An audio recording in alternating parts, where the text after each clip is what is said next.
Que de monde.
Attention, il peut tomber.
Ceux pieusement sont morts pour la patrie ont droit qu'à leur cercueil la foule vienne et prie. Déjà le vieil Hugo, à la fin du XIXe siècle, disait la nécessité du recueillement.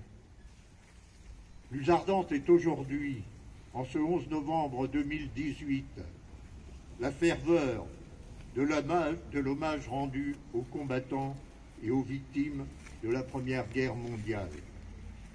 Quelle que soit notre confession, notre croyance ou non en l'au-delà, quelque chose de transparent émane de nos cœurs à la pensée de ces jeunes hommes partis en 14, la fleur au fusil, et qui allaient connaître la souffrance et la mort.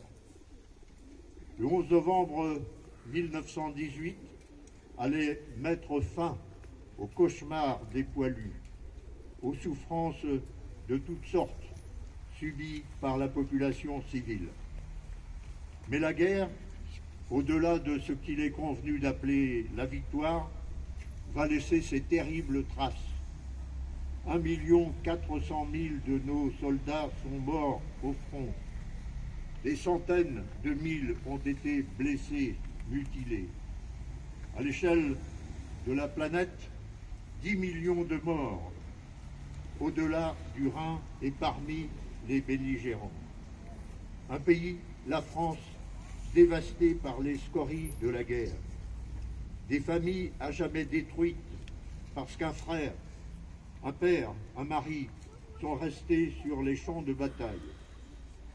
Et puis, les conditions de cet armistice qui vont affamer l'Allemagne et préparer le terreau sur lequel va prospérer l'hitlérisme.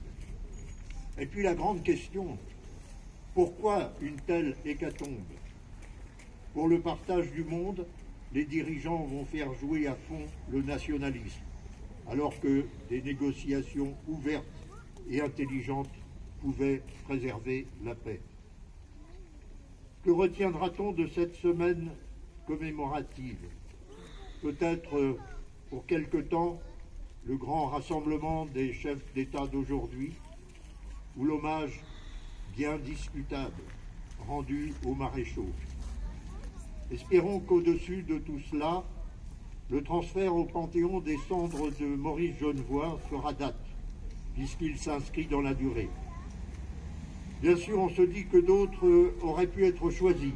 On pense par exemple à Henri Barbus, engagé volontaire en 14, prix Goncourt en 17 pour Le Feu, un ouvrage saisissant de vérité sur la guerre, la vie dans les tranchées, mais qui fit à l'époque le buzz parce qu'il osait approcher l'aspiration à la paix. On pense à Roland d'Orgelès, président de l'Académie Goncourt, engagé volontaire lui aussi, et dont le témoignage simple et ému de la vie des tranchées des Croix de Bois connut un succès considérable à la fin de la guerre. Ces deux-là, voir le jeune Aragon, lui aussi engagé et blessé, peut-être étaient-ils moins politiquement corrects. Peu importe, peu importe. Avec l'entrée de Maurice Genevoix au Panthéon, le geste fort est là. On a encore en mémoire les termes d'André Malraux accueillant les cendres de Jean Moulin. Entre ici, Jean Moulin, avec ton terrible cortège. Avec Jean Moulin, c'était toute la résistance qui entrait au Panthéon. Avec Maurice Genevoix, c'est l'ensemble des victimes et l'ensemble des soldats qui ont fait la guerre de 1914. Maurice Genevoix, l'auteur de Rabolio, prix Goncourt de 1925, combattant de la première heure, gravement blessé aux éparges, a écrit cette somme, ceux de 14. Et avec lui, ce sont donc tous les anciens combattants qui vont rejoindre les hommes illustres. Et cette démarche doit être saluée. Dans quelques heures, les cérémonies seront achevées. À nous, anciens combattants, élus, population, de poursuivre le devoir de mémoire. À Arques, comme dans tous les villages, nous nous sommes efforcés de bien faire les choses, d'être à la hauteur de l'événement, comme par exemple avec ce bleuet qui marque l'entrée de notre commune. Enfants d'Arques, avec vos parents et vos enseignants, jeunes de l'espace Georges Turin, élèves du collège d'Elvincourt, vous n'êtes pas prêts d'oublier ce 11 novembre, à la préparation duquel vous avez participé. Au-delà de la solennité de la cérémonie, de la gravité du recueillement, c'est l'émotion qui, comme nous tous, nous submerge et fait que quelque chose de notre pensée, de notre esprit, chemine à travers le siècle et communique avec les enfants de France tombés au combat. Transcender cette émotion, la rendre vivante, actuelle, c'est s'interroger aujourd'hui sur notre engagement, car toute commémoration ne vaut que si elle crée un rapport au présent. La guerre, hélas, n'a pas disparu de notre planète. Le nationalisme refleurit ici ou là. Il contient en germe ce qui nourrit les conflits. Le nationalisme, c'est l'enfermement sur soi, le rejet de l'autre, différent dans sa pensée, sa culture ou sa couleur de peau. Le nationalisme, c'est le refus de regarder la richesse de la diversité du monde et par paresse d'esprit de céder au racisme. Enfants d'Arc, jeunes d'Arc, dans vos écoles, dans votre centre social, dans votre collège, vous avez travaillé sur l'histoire de la guerre de 14-18. Vous avez réfléchi, écrit des mots qui nous touchent, nous les adultes. Ces mots ont un sens. N'en perdez jamais la signification. Ces mots, ils sont beaux. Ils nous parlent de notre société d'aujourd'hui. Ils sont votre avenir. Ces mots, ils ont nom, tolérance, liberté, amitié, paix. Ils s'en vont.